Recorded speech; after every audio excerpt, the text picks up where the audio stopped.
हो. हरे कृष्णा.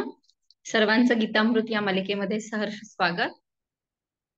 आज आपण भगवद्गीता जशी आहे तशी यामधील अध्याय क्रमांक 13 क्षेत्र क्षेत्रज्ञ विभाग योग यामधील 24वा श्लोक पाहणार आहोत. आपण प्रार्थनेने सुरुवात करूया. ओम अज्ञानतिमिरान्धस्य ज्ञानाञ्जनशलाकया चक्षुरुन्मिलितं येन तस्मै श्री गुरवे नमः. नमो विष्णुपादाय कृष्णप्रेष्ठाय भूतले श्रीमते इति नामिने.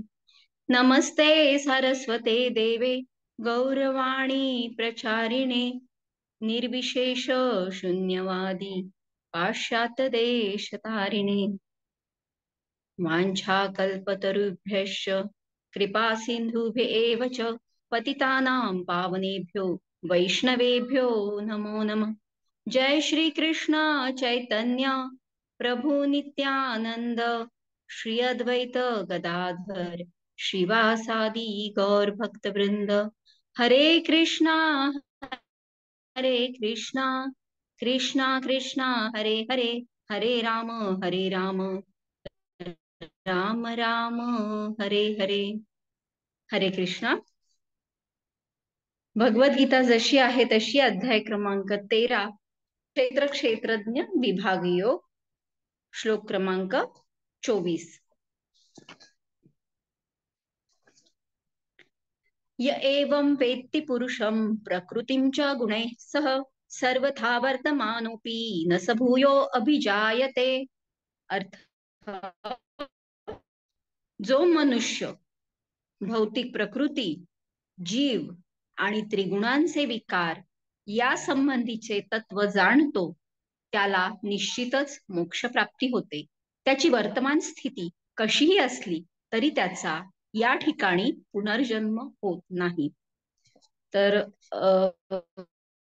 खूप छान आपल्याला भगवंतांनी इथे एक आशेचा म्हणजे आशा दाखवलेली आहे. त्यातील प्रत्येक शब्द महत्वाचा आहे. पहिलं काय सांगितलं की जो मनुष्य, तर आपण म्हणजे आता चर्चा केली, काही श्लोकांमधनं आपण चर्चा करत आहोत की कशा 84 लक्ष योनी आहेत की ज्या आपल्या इच्छांनुसार आपल्याला आणि प्लस आपले आपल्याला चक्रांमधनं फिरायला लागतं आणि 84 लक्ष योनीमध्ये आपल्याला अशा त्या चक्रांमधनं आपल्याला पुन्हा पुन्हा जन्म मृत्यू अशा ह्याच्यामध्ये अवस्थेमध्ये राहावं लागतं.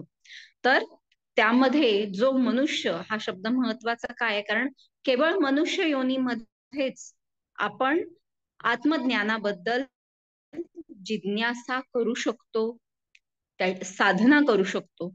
अन्य कुठल्याही योनीमध्ये ही गोष्ट शक्य नाही. म्हणजे जिथं खूप सुख आहे असा स्वर्गलोक जर घेतला तर तिथे देवता ह्या इतक्या सुखी आहेत की आपण म्हणतो ना सुख त्यांच्या पायाशी लोळत आहे. तर ते इतके सुखी अवस्थेत असल्यामुळं त्या अवस्थेमध्ये त्यांना भगवंतांची स्मरण होणं शक्य होत नाही. कारण ते तो सुखोपभोग घेताना त्यांना कधीही भगवंतांची गरज अशी भासत नाही. म्हणून स्वर्गलोक किंवा उच्च योनींमध्ये आपण भगवंतांचं सतत स्मरण करू शकत नाही. त्याच्यानंतर जे निम्न योनी आहेत किंवा निम्न लोक आहे तर तिथे आहार भय मैथून या गोष्टींमधनच दुसरा विचार होणं शक्य होत नाही. आणि सतत म्हणजे निम्न स्तरा म्हणजे नरक असं जर आपण पाहिलं तर तिथे इतकं भय आहे की त्याच्यामधनं सुटका होण्यासाठी म्हणजे ते इतकं दुःख आहे की आपल्याला तिथे देखील भगवंतांचं स्मरण होत नाही. त्यामुळं हा जो मर्त्य लोक आहे आणि मर्त्य लोकामध्ये मनुष्य योनी जी आहे तर त्याच्यामध्ये सुख दुःख हे आपल्याला सतत एका पाठीमागे एक येत असतात. आणि ही अशाश्वतता असल्यामुळं म्हणजे एक टांगती तलवार अशाश्वततेची असल्यामुळं आपण भगवंतांचा आश्रय घेऊ शकतो. त्यामुळे मनुष्य हा शब्द किंवा मनुष्य योनी ही खूप महत्वाची आहे. त्यामुळे आपण जाणलं पाहिजे की आपला हा जो जन्म आहे, मनुष्य जन्म, हा अत्यंत दुर्मिळ आहे आणि आपण ही संधी दवडता कामा नये.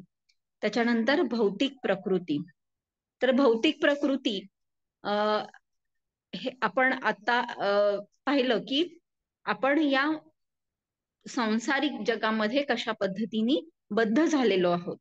तर भौतिक प्रकृती म्हणजेच दुर्गा देवी ह्या भगवंतांची अनेक ज्या शक्ती आहेत त्यांपैकी एक आहेत. आणि ही भौतिक प्रकृती ही अपराशक्ती आहे भगवंतांची.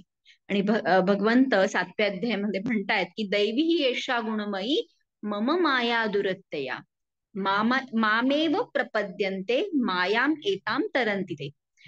तर ते काय म्हणतात की माझी ही भौतिक प्रकृती जी आहे किंवा मायाशक्ती जी आहे ती दैवी आहे, दैवी आहे. आणि दुरत्यय म्हणजे तिच्यातून सुटका करून घेणं हे अत्यंत कठीण काम आहे. पुढच्या त्या वाक्यामध्ये किंवा श्लोकाच्या पुढच्या भागामध्ये भगवंत काय म्हणतात, केवळ मामेव ये प्रपद्यन्ते, ज्यांनी माझा आश्रय घेतला आहे ते मात्र या मायाशक्तीला करून जातात. तर आपण हे जाणलं पाहिजे की भगवंतांची ही अपरा जरी शक्ती म्हटलं असलं तरी पण तिला पार करणं किंवा तिच्यापासनं सुटका करून घेणं हे अत्यंत कठीण आहे. आणि ही भौतिक शक्तीची किंवा ही भौतिक प्रकृती कशा पद्धतीने आपल्याला बद्ध करून ठेवते आहे. तर जेव्हा आपण आध्यात्मिक जगतामध्ये होतो तेव्हा हीच मायादेवी ही तिथे योग माया म्हणून कार्यरत आहे आणि तिथे देखील आपल्याला आवृत्त करते, जेणेकरून आपण भगवंतांना भगवंत म्हणून जाणत नाही तर आपला जिवलग सखा किंवा जिवलग प्रियकर किंवा जिवलग पुत्र अशा स्वरूपामध्ये आपण भगवंतांशी प्रत्यक्ष नातं तिथं प्रस्थापित करू शकतो आणि त्या रसामध्ये आपण भगवंतांची प्रत्यक्ष सेवा करू शकतो. परंतु आपण ज्या कारणास्तव किंवा ज्या चुकीमुळे आपण या भौतिक जगतामध्ये आलेलो आहोत तर तेव्हा हीच योगमाया आपल्याला मायादेवी किंवा महामाया या स्वरूपामध्ये आवरित करते. आणि मग तिथे पहिल्यांदा आपण पाहिलं की जसं श्रीजी पूजा माताजींनी सांगितलं की आपण जेव्हा थिएटरमध्ये जातो तेव्हा अंधार केला जातो की जेणेकरून आपण तिथं आपली ओळख विसरतो. तर अशा पद्धतीने ही भौतिक प्रकृती देखील पहिल्यांदा आपलं स्वत्व हे आवरित करते आणि आपली मूळ ओळख काय आहे तिच्यावर तेच आवृत्त झाल्यामुळं किंवा त्यालाच आवरण आल्यामुळं आपण अधिकाधिक या माया जालामध्ये फसत जातो. पुढचं काय सांगितलंय तर जीव.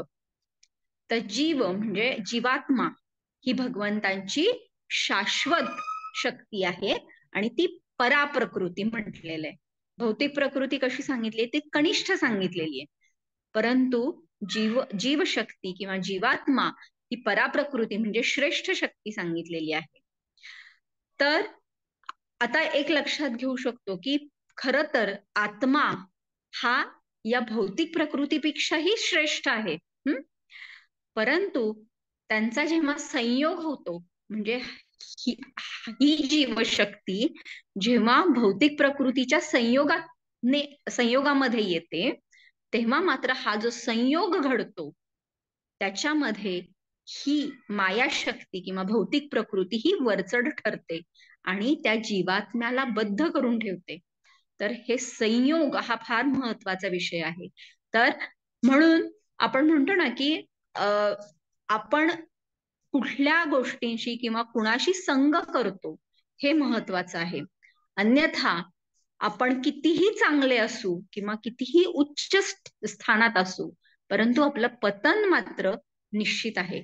जसं की स्वतः भगवंत जेव्हा म्हणजे वराह रूपामध्ये आले आणि त्यांनी जेव्हा पृथ्वीला स्पर्श केला तर तेव्हा पृथ्वी देवी म्हणजे पृथ्वी माता ही भौम यांना जन्म देते. परंतु हे हे भौम म्हणजे भगवंतांचेच पुत्र आहे. परंतु हा भौमासूर जेव्हा बाणासुराच्या संगतीमध्ये आला तेव्हा मात्र तो भौमासूर किंवा नरकासूर म्हणून त्याचं पूर्ण आसुरी वृत्तीने तो किंवा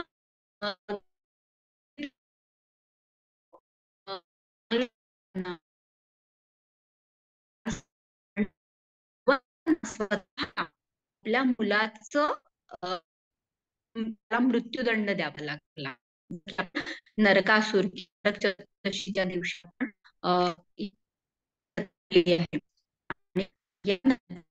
भगवंत स्वतःच्या मुलाचा तिथं वध करतायत. तर आपण कितीही श्रेष्ठ जरी असलो तरी कुणाशी संग करतोय हे फार महत्वाचं राहतं. तसंच जीवात्मा ही देखील भगवंतांची शाश्वत पराशक्ती आहे. परंतु ती जेव्हा भौतिक प्रकृतीच्या संघामध्ये येते तेव्हा हा संयोग मात्र अत्यंत दुरस्तर किंवा अत्यंत बद्ध अशा स्वरूपाने या जीवात्म्याला बद्ध करून ठेवतो आणि ही अत्यंत कठीण गोष्ट राहते. तर मग जेव्हा जीवात्म्याचा भौतिक प्रकृतीशी संयोग होतो तेव्हा विकार उत्पन्न होतात. विकार म्हणजे रोग. तर विकार किंवा अनेक दोष उत्पन्न होतात. तर त्यातला पहिला म्हणजे काय होतो तर भ्रम हा दोष उत्पन्न होतो आणि आपण आपल्या भ्रामक कल्पनेमध्ये वास करत असतो. म्हणजे स्वतःची ओळख आपण विसरतो आणि या जगामध्ये वावरत असताना ज्या काही ओळखी आपल्यावरती लादल्या गेल्या आहेत तर त्या आपण खरं समजून आपण या भ्रामित अवस्थेत असतो की मी म्हणजे पहिला भ्रम म्हणजे आणि मन आहे हा पहिला भ्रम आपण बाळगतो आणि नंतर मग त्या शरीर आणि मनाच्या साठी ज्या काही उपाधी आपल्याला मिळतात जसं की एक आई ही आपल्या पुत्राची आई म्हणून तिला ओळख मिळते किंवा आपली ओळख एक मुलगी म्हणून असते, एक पत्नी म्हणून असते, एक विद्यार्थिनी म्हणून असते किंवा गृहिणी म्हणून असते. तर अशा पद्धतीच्या ज्या काही या शरीरासाठी उपाधी उपलब्ध होतात आपल्याला मिळतात तर या प्राप्त उपाधींनाच आपण खरं समजतो आणि त्या भ्रामित अवस्थेमध्ये आपण आपलं संपूर्ण आयुष्य व्यतीत करत असतो. तर अशा पद्धतीने हा पर किंवा उच्च स्तरावरचा हा जीवात्मा हा कनिष्ठ अशा भौतिक प्रकृतीमुळे बद्ध झाल्यामुळं तो सतत म्हणजे नित्य बद्ध अशा अवस्थेमध्ये असतो आणि त्या बंधनातून त्याला सुटका करणं अत्यंत कठीण असतं. जसं आपण लहानपणापासून एक गोष्ट ऐकत आलेलो आहोत की एक म्हणजे जंगलाचा राजा सिंह तर तो एके दिवशी झोपलेला असतो आणि एक शिकारी त्याच्यावरती जाळं टाकतो. आणि त्या जाळ्यामधनं तो शिकारी सुटकाच करू शकत नाही. म्हणजे काय पाहू शकतो की जंगलाचा राजा आहे परंतु केवळ त्या शिकाऱ्याने जे जाळं टाकलेलं आहे तर तसं बघायला गेलं तर एक क्षुल्लक गोष्ट आहे ना जाळं टाकणं. तर त्या जाळ्यामध्ये मात्र तो अडकला जातो आणि त्याला मदत घ्यावी लागते. कुणाची तर उंदराची मदत घ्यावी लागते आणि उंदीर जेव्हा ते जाळं कुरतडतो तर तेव्हा मात्र त्याची सुटका होते. तर हे आपण उदाहरण किंवा ही कथा आपण लहानपणापासून ऐकत आलेलो आहोत. तर तशाच पद्धतीने आपण कितीही श्रेष्ठ असलो तरी देखील आपण या मायाजाळामध्ये अडकलेलो आहोत आणि मग आपल्याला असं जरी वाटलं की अरे हा भक्त तर माझ्यापेक्षा अत्यंत कनिष्ठ आहे किंवा मी सिनियर आहे तरी सुद्धा माहित नाही, कदाचित त्याची छोटीशी मदत देखील त्या मायाजाळातून आपल्याला मुक्त करण्यासाठी खूप मोलाची ठरते. म्हणून आपण पाहू शकतो की आपल्याला जेव्हा इस्कॉन मध्ये कोणीतरी ओळख अ, आपली करून दिली, तर असं असं आपल्याला वाटू शकतं की अरे, आपली मैत्री तर म्हणजे अगदी सर्वसामान्य व्यक्ती आहे ती. हं? आणि तिच्यामुळं मी किंवा त्याच्यामुळं मी या संस्थेशी निगडीत झालेले आहे. तर वरवर पाहता आपल्याला अ, एक भक्त कनिष्ठ वाटू शकतो, परंतु तो आपल्याला या मायाजाळातून सुटका करण्यासाठी अत्यंत मोलाची मदत करू शकतो. तर अशा पद्धतीने आपण भौतिक प्रकृती आणि जीव यांबद्दल भगवंताने आधीच वर्णन केलेलं आहे. आपण त्याचं विस्तृत वर्णन पाहिलेलं देखील आहे, परंतु या श्लोकामध्ये त्यांनी परत एकदा हे उद्धृत केलेलं आहे. तिसरं काय म्हणलंय तर त्रिगुणांचे विकार. तर ही जी भौतिक प्रकृती आहे किंवा मायादेवी आहेत, तर त्या आपल्याला कशाने बरं बद्ध करतात, तर त्यांच्याकडे एक दोर आहे. तर 3 प्रकारचे दोर आहेत त्यांच्याकडं. जसं आपण एका कैद्याला साखळ दंडानं बांधून ठेवतो, मग तो सोन्याचा असू देत, चांदीचा असू देत किंवा लोखंडाचा असू देत, परंतु साखळदंड तो साखळदंड. तर तशाच पद्धतीने भौतिक प्रकृती देखील सत्व, रज आणि तमोगुणांनी आपल्याला बांधून ठेवते. त्यातल्या त्यात सत्वगुण हा अत्यंत आपण चांगला म्हणतो, त्याच्या खालोखाल रजोगुण आणि नंतर तमोगुण. तर या 3 साखळदंडांनी किंवा या 3 दोरींनी या भौतिक प्रकृतीनी आपल्याला जखडून ठेवलेला आहे. आणि हा बद्ध जीव कसा आहे तर एका व्यक्तीचं जसं हातपाय जर बांधले गेले, तर त्याला स्वतःहून त्याच्यातून सुटका करणं अशक्य होतं. तर त्याच पद्धतीने हा जो बद्ध झालेला जीव आहे, तो स्वतःहून या साखळदंडातून किंवा या मोहजालातून सुटका करू शकत नाही. मग त्याला कोण बरं करू शकतं सुटका, तर जी व्यक्ती मुक्त आहे किंवा जी बंधनामध्ये अडकलेली नाही. मग अशा 2च व्यक्ती राहतात. कोण तर प्रत्यक्ष श्रीकृष्ण, हं, आणि दुसरं म्हणजे त्यांचे प्रतिनिधित्व करणारे श्री गुरु आणि वैष्णव. तर यांचा आश्रय जर आपल्याला मिळाला, काळातून किंवा या खंडातून सहजपणे शिकू शकतो. म्हणून भगवंत म्हणतात की मामेव प्रपद्यन्ते मायाम एकाम तरंती ते. ज्यांनी माझा आश्रय घेतला आहे त्यांच्यासाठी मात्र ही अत्यंत दुरस्थ मायादेवी आहे. तर ती अत्यंत सहजपणे तो जीव तरून जाऊ शकतो. जसं की समजा आपण या भवसागरामध्ये आहोत. हे भौतिक जग म्हणजे एक भवसागर आहे.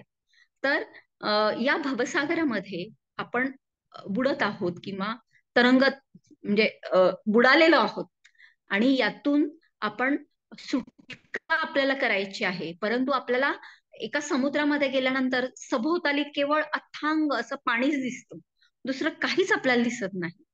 परंतु भगवंत असे आहेत किंवा भगवंतांचे प्रतिनिधी असे आहेत की या भवसागराला एका वासराच्या पायाचं जे खूर असतं, त्यामध्ये जेवढं पाणी मावेल, तर तेवढ्या प्रमाणामध्ये हा भवसागर हा एका भक्तासाठी जर आपण आश्रय घेतला भगवंतांचा, तर या भवसागराचं स्वरूप ते इतकं लहान करतात, तर तेवढ्या पाण्याला आपण सहजपणे पार करू शकतो. तर अशा पद्धतीने जर आपण भगवंतांचा आश्रय घेतला, तर मात्र या भवसागरातून आपण अत्यंत सुलभपणे तरून जाऊ शकतो. म्हणून तर आपण म्हणतो ना की हा श्लोक की यस्य प्रसादात भगवत प्रसादो यस्या प्रसादात न गती कुतोपी ध्यायन स्तुवंस तस्य यशस्वी सर्वम वंदे गुरु श्री चरणारविंद.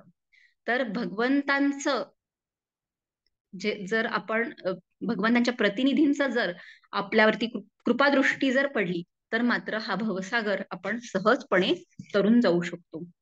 तर हे जे 3 गुण आहेत, तर हे 3 गुणच खरं तर आपल्याकडून सर्व काही क्रिया घडवू शकतात. म्हणजे जसं की आपण सकाळी जप करतो, परंतु तो जप काही कारणास्तव आपण नाही करू शकलो, तर दिवसभर आपल्याला इतकी सारी कामं राहतात. आणि नंतर जेव्हा आपल्याला आठवतो तेव्हा रात्र झालेली असते. परंतु रात्रीचा काळ हा तमोगुण प्रभावाने राहतो.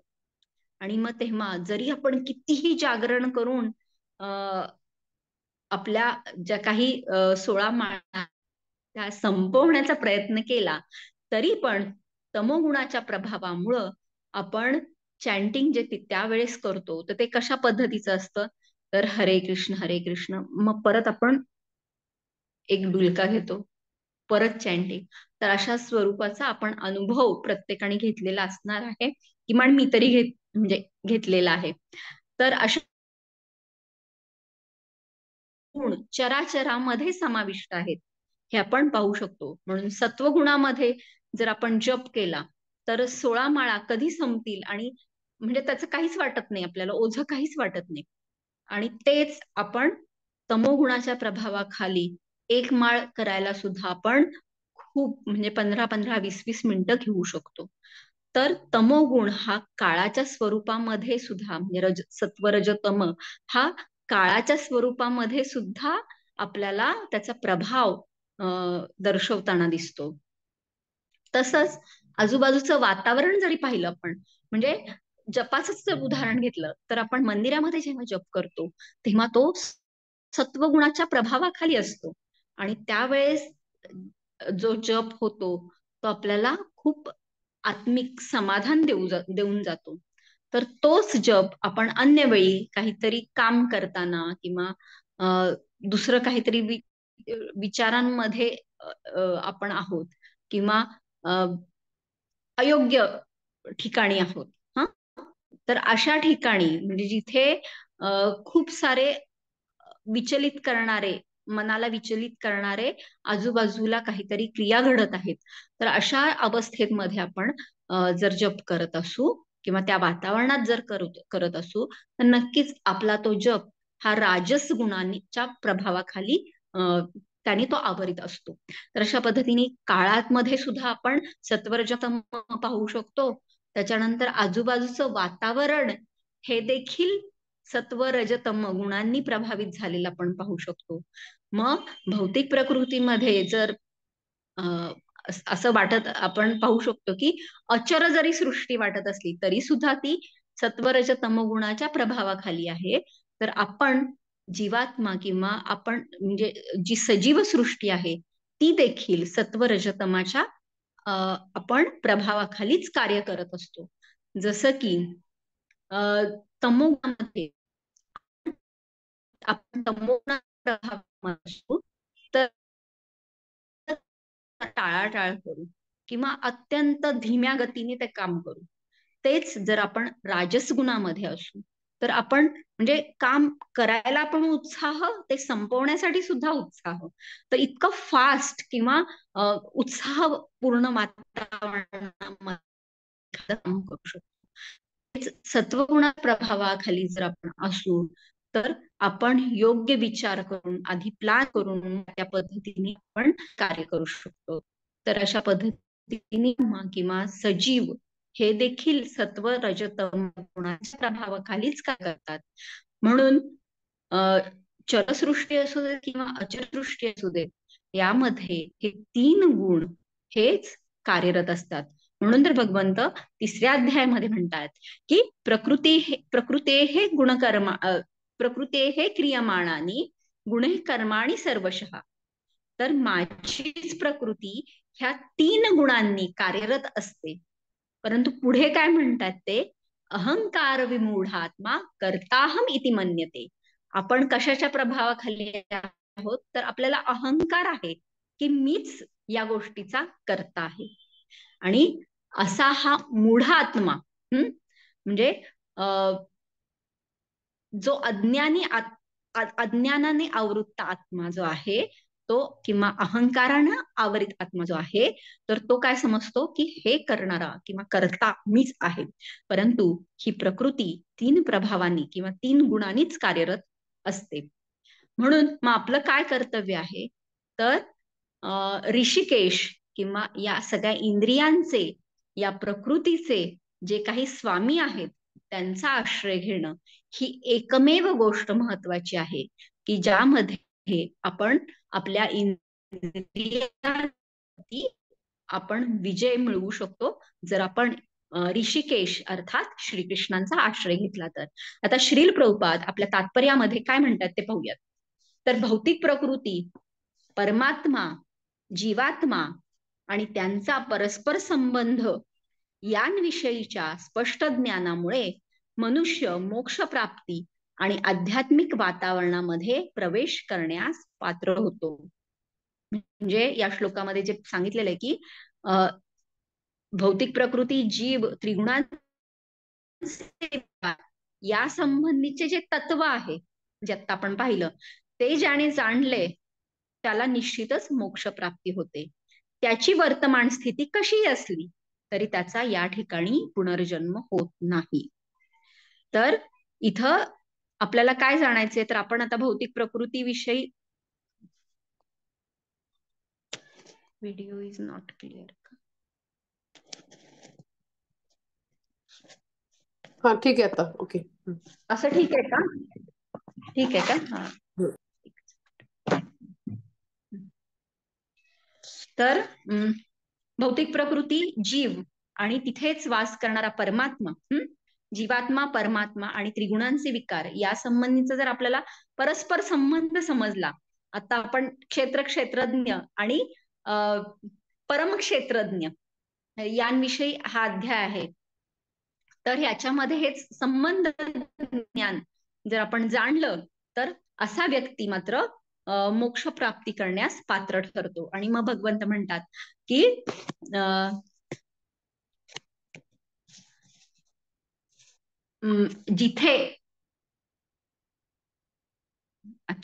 जिथे सूर्य, चंद्र यांची आवश्यकता नाही, तर त्या धामामध्ये जो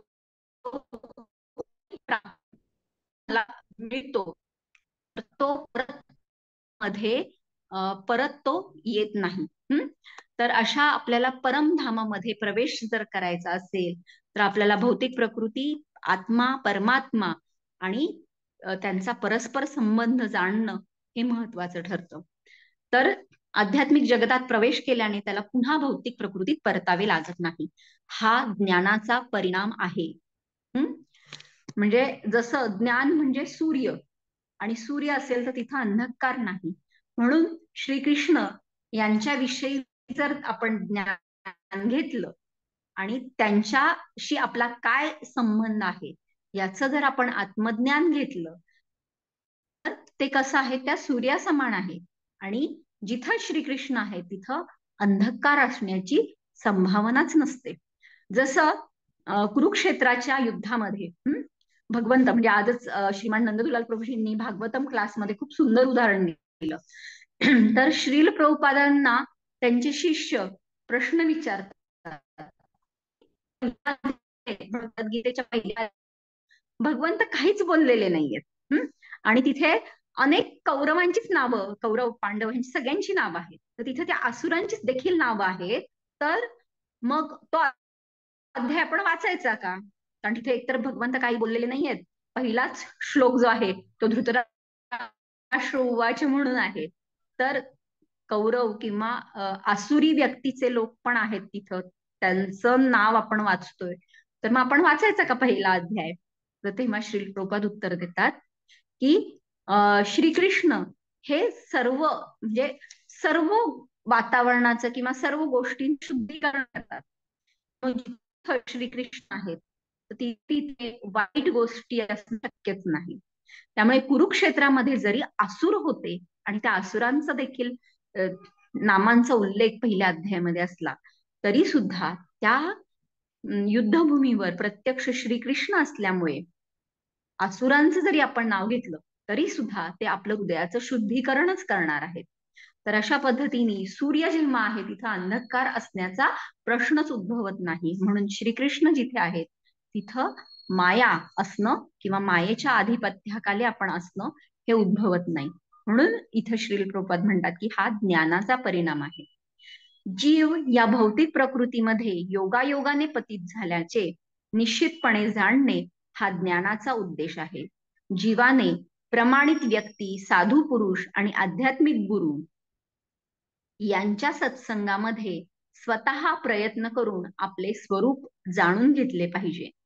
तसेच त्याने भगवंतांनी सांगितलेल्या भगवद्गीतेचे ज्ञान प्राप्त करून आपल्या आध्यात्मिक चेतनेचे पुनर्जीवन केले पाहिजे. त्यानंतरच तो पुन्हा या भौतिक जगतात कधी परतून येणार नाही हे सुनिश्चित होईल आणि आध्यात्मिक जगतात त्याला सच्चिदानंदमय जीवनाची प्राप्ती होईल. तर आपण जेव्हा कुठलंही कार्य करतो तर त्या कार्यास सिद्धी जर हवी असेल तर तिथे दोन गोष्टी महत्वाच्या असतात. एक तर दैवी कृपा आणि दुसरं म्हणजे पुरुषार्थ. तर आता इथे आपला प्रयत्न महत्वाचा आहे. आपला प्रयत्न काय आहे की आपण प्रामाणिकपणे जे आध्यात्मिक गुरु आहेत, परंपरेतून आलेले आध्यात्मिक गुरु आहेत, तर त्यांच्याकडे आपण त्यांचा आश्रय घेणं आणि तद्विधी प्रणिपातेन परिप्रश्नेन सेवया उपदेक्षन्ति ते ज्ञानम ज्ञानिनः तत्वदर्शिनः.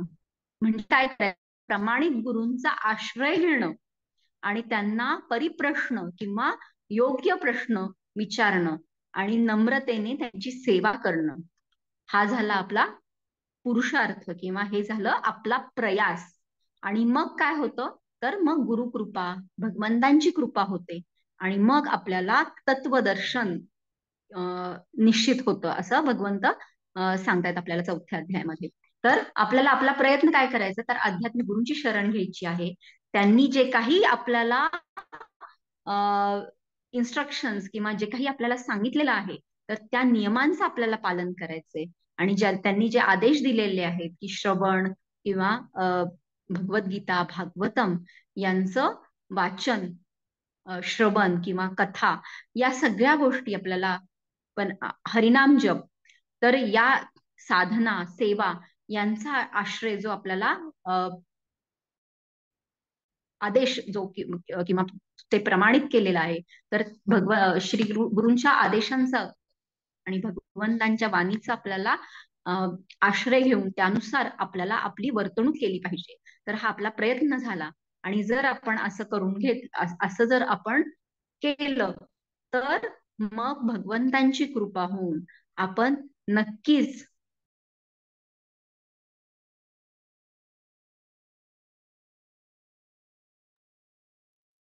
भगवत धामामध्ये आपण परत जाऊ शकतो. त्यामुळे आपण या श्लोकावरून आपण एक गंभीरपणे एक काय गोष्ट लक्षात घेतली पाहिजे तर आपण मनुष्य योनीमध्ये आहोत की जे अत्यंत दुर्मिळ गोष्ट आहे. मग आता आपल्याला काय ज्ञान प्राप्त करायचं आहे तर जे आतापर्यंत आपण भगवद्गीतेमध्ये शिकतो, सगळ्यात महत्वाचं म्हणजे माझा भगवंतांशी काय संबंध आहे, आपण सतत स्मरण केलं पाहिजे. आणि श्री गुरूंचा आणि भगवंतांचा, त्यांच्या नामाचा आश्रय घेऊन सेवा आणि साधना अत्यंत प्रामाणिकपणे केली तर मग आपण आपला जो जीवनाचा उद्देश आहे तो आपण प्राप्त करू शकतो. त्यामुळं या दृष्टीने हा श्लोक अत्यंत महत्वाचा आहे. म्हणजे आपण नेहमीच या पथावरती राहणं आणि मार्गभ्रष्ट न होणं एवढंच आपल्याला करायचं आहे. म्हणून आपण हा श्लोक किंवा हा जो निर्देश भगवंतांनी केलेला आहे तर तो हा अत्यंत गंभीरपणे घेणं खूप महत्वाचं आहे. कारण आपल्याला काय करायचंय की केवळ एका व्यक्तीची प्रार्थना ही संपूर्ण जग बदलवू शकते, हे आपण भगवद्गीता किंवा भागवतम याच्यानुसार आपण पाहू शकतो. म्हणजे काय की इथे भगवद्गीतेमध्ये अर्जुनाने केवळ काही प्रश्न विचारले आणि त्यातून भगवद्गीतेचं ज्ञान आपल्याला मिळाले. किंवा परीक्षित महाराज यांनी देखील जेव्हा त्यांना शाप मिळालेला आहे तर त्याच्यावरती त्यांनी या नश्वर शरीराचं त्याला वाचवण्याचा प्रयत्न केला नाही, तर श्री गुरूंचा, शुकदेव गोस्वामींचा त्यांनी आश्रय घेतला आणि अत्यंत नम्रपणे त्यांनी भगवंतांच्या या सर्व तत्वांविषयी विचारणा केली. आणि त्यानुसार त्यांनी जसं अत्यंत नम्रपणे तहान भूक विसरून त्यांनी ते श्रवण केलं आणि त्यातून आपल्याला भागवतम मिळालेलं आहे. त्यामुळे एका व्यक्तीची प्रामाणिक इच्छा किंवा एक प्रामाणिक कृती ही संपूर्ण जगाचं कल्याण करते. हे आपण भगवद्गीता भागवतम यांच्या उदाहरणावरनं पाहू शकतो. त्यामुळे आपण देखील आपल्याला स्वतःची सुटका करून घ्यायची आहे या भौतिक जगातून, तर ही नम्रपणे आपण किंवा ही प्रामाणिक आपली इच्छा आपण बाळगून त्यानुसार रोज ठराविक काळासाठी आपण प्रयत्न करणं गरजेचं आहे. त्यामुळं ही आपली छोटीशी इच्छा ही समाजासाठी, आपल्या स्वतःसाठी, आपल्या कुटुंबासाठी आणि समाजासाठी कल्याणकारी ठरणार आहे हे मात्र नक्की. त्यामुळे आपलं हे कर्तव्य आहे किंवा ही आपली रादर जबाबदारी आहे की आपण या भक्ती मार्गाचं अवलंबन करून नियमितपणे हरिनाम जप, श्रवण, भगवद्गीता भागवतम यांचं श्रवण, कथन, वाचन हे करणं ही आपली जबाबदारी आहे, ना की ती आपली एक जस्ट हॉबी किंवा छंद आहे असं नाही. तर ती आपली प्रत्येकाची जबाबदारी आहे की ज्यामुळे त्याचा लाभ आपल्याला स्वतःला तर होणारच आहे, परंतु त्याबरोबर आजूबाजूचे जे काही आपले संपर्कातले जे काही म्हणजे नातेवाईक, कुटुंब या सगळ्यांना देखील त्याचा फायदा होणार आहे. आणि तेच आपल्याला करायचंय की आपण बऱ्याचदा पाहतो की आपण आपल्या मुलांसाठी काय करतो, किंवा मला माझ्या मुलासाठी काय करायचं आहे, याचा आपण काय विचार करतो की एक घर किंवा bank balance, insurance, mutual fund ह्या सगळ्या गोष्टींचा विचार करतो का, तर त्याचं जीवन हे विनासायाच सुरक्षित पद्धतीने जाऊ दे. परंतु आपण तो विचार करताना केवळ शारीरिक मानसिक स्तरावरतीच आपण तो विचार करतो. त्याच्याही पुढे जाऊन आपण त्याच्या आत्म्यासाठी काही करत आहोत का, हा प्रश्न विचारणं स्वतःला फार महत्वाचं आहे. आणि मग ते विचारत असताना मग आपण आपल्या कुठल्याही इन्स्ट्रक्शन मधनं आपल्या कुटुंबाला शिकवू शकत नाही, तर आपल्या आचरणातून किंवा आजूबाजूच्या व्यक्तींवरती आपण प्रभाव पाडू शकतो. म्हणून जेव्हा आपण ह्या सगळ्या गोष्टी स्वतः आचरणात आणू, तर ते पाहून कधी ना कधी कुठला तरी क्षण असा येईल की जिथे आपल्या या साधनेची, सेवेची कुठंतरी पडेल. आणि मग प्रत्येक आपल्या कुटुंबातील प्रत्येक किंवा आपल्या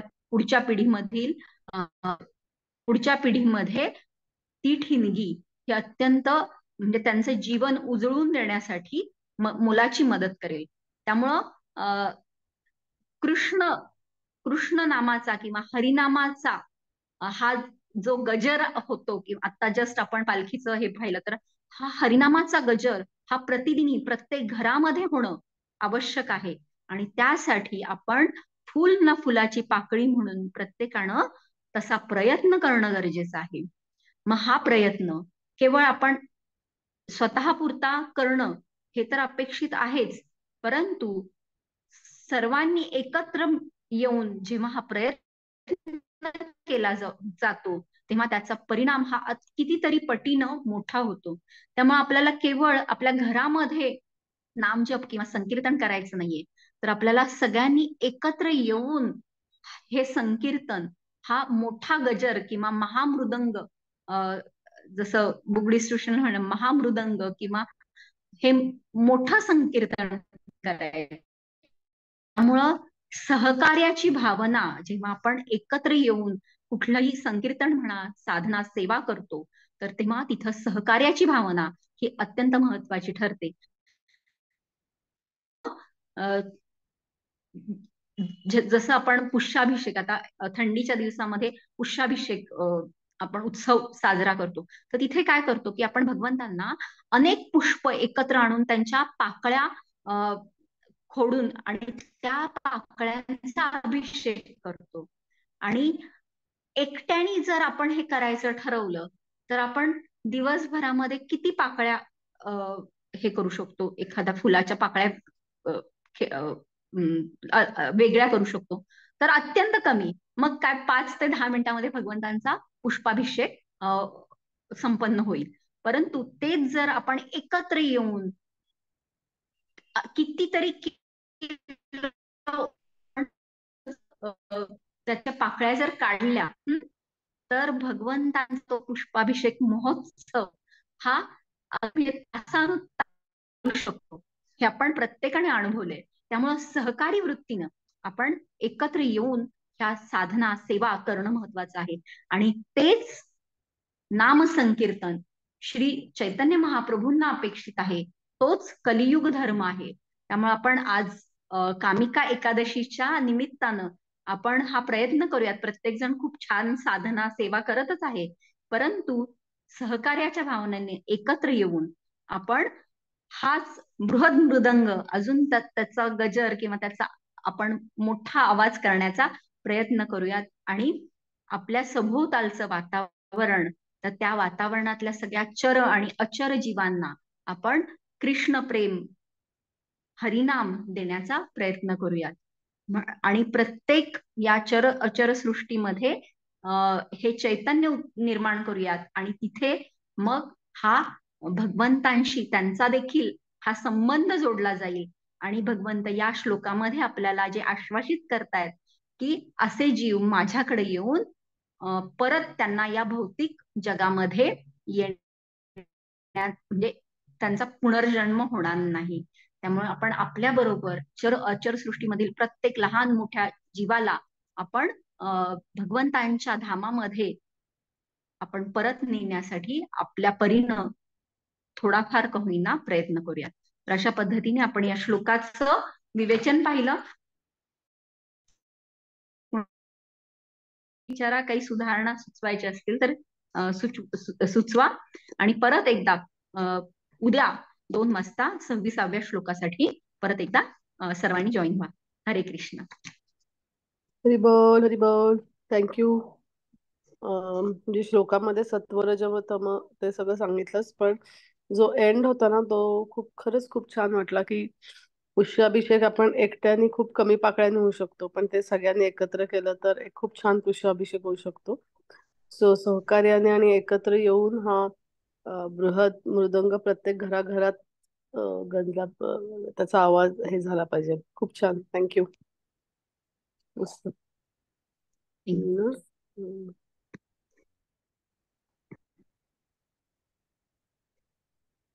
कोणाला काही प्रश्न असतील तर नक्की विचारा. आणि द एंड वॉज खरंच, पण इट वॉज काय म्हणतात तो सगळ्यात आईस ऑन केक म्हणतात ना, तसा होता एकदम. थँक्यू.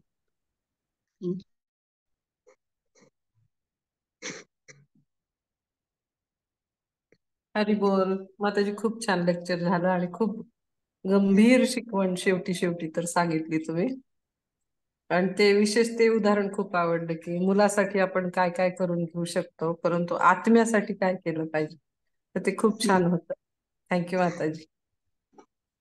थँक्यू. सांगितलं तर प्रयत्न करणं महत्वाचं आहे. म्हणजे ऐकून ऐकून काही परिणाम होऊ शकतो, आहे की नाही, पण छान आहे. स्वतःसाठी. चालेल चालेल मग. Yes thank you. हो हो येस थँक्यू. हरी बोल हरी बोल.